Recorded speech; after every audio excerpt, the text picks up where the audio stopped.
अरे हमारा बाप है ना। अरे हम अगर 6 फुट के नहीं तो क्या हुए, हमारा बाप तो 6.5 फुट का है। सदगुरु रामपाल जी भगवान तो 6 फुट के हैं। अरे हम अगर काले कलुटे हैं तो क्या हुआ, हमारा बाप तो गोरा चिट्टा है। अरे हम यदि नौकरी नहीं लगे तो क्या हुआ, हमारा बाप तो इंजीनियर है? अरे हमारे में कोई शक्ति, कोई पावर, कोई सिद्धि नहीं है तो क्या हुआ, हमारा बाप तो सर्व सिद्धियों का मालिक है। तो जिसका बाप सेठ है, फिर बेटा अपने आप को गरीब क्यों समझ रहा है? बाप ने जो विधि बता दी, जो भक्ति दे दी, वो भक्ति कर, बाप तुझे भी सेठ बना देगा। सतलोक में ले जाके तुझे सदा सदा का सेठ बना देगा। बताओ फिर हम क्यों डरे, क्यों घबराएं फिर हम? तो सर्वगुण हमारे बाप के अंदर हैं। ये परमात्मा जब धरती पे आता है संत रूप में, तो जो सर्वगुण एक नेक इंसान में होते हैं, एक नेक नागरिक में होते हैं, वो सारे गुण परमात्मा में होते हैं। उस समय के अनुसार जो हाइट होती है इंसान की, वैसी हाइट परमात्मा की होती है।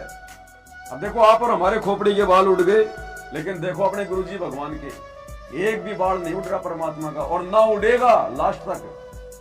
तो ये है वो परमात्मा। देख लो हट्टा कट्टा गोरा चिट्टा, जिनकी शक्ल देखने के लिए लोग रोते तरसते हैं, जिनकी शक्ल देखने के लिए लोग रोते तरसते हैं धरती पर। और अब बात करें अगर ऊपर के देवी देवताओं की, तो भाई और बहनों उनको भी सौभाग्य नहीं है। वो देवी देवता भी तरसते हैं कि ये भगवान कब शरीर छूटा है। धरती पर इतना अच्छा चांस है, सतगुरु आया हुआ है, ये मौका तो भाई किसी विशेष प्राणियों को मिलता है।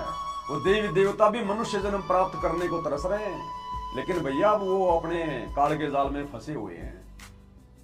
तो फिर हमने किस बात की चिंता, किस बात का डर? हम क्यों किसी से जड़े? कोई उन्नति कर रहा तो अपने लिए कर रहा है, उसकी भक्ति से हो रही है, अच्छी बात है। हमने तो प्रसन्न होना चाहिए कि हमारे गुरुजी देखो गरीब को अमीर बना रहे हैं, हमारे गुरुजी रंक को राजा बना रहे हैं। हमें तो खुशी होनी चाहिए कि हमारे गुरुजी की भक्ति में इतनी पावर है, इतनी शक्ति है।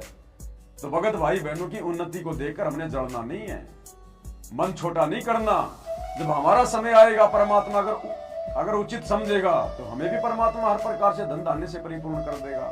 और नहीं करेगा, नहीं कर रहा है, तो इसमें हमारी भलाई है, इसमें भी हमारी भलाई है।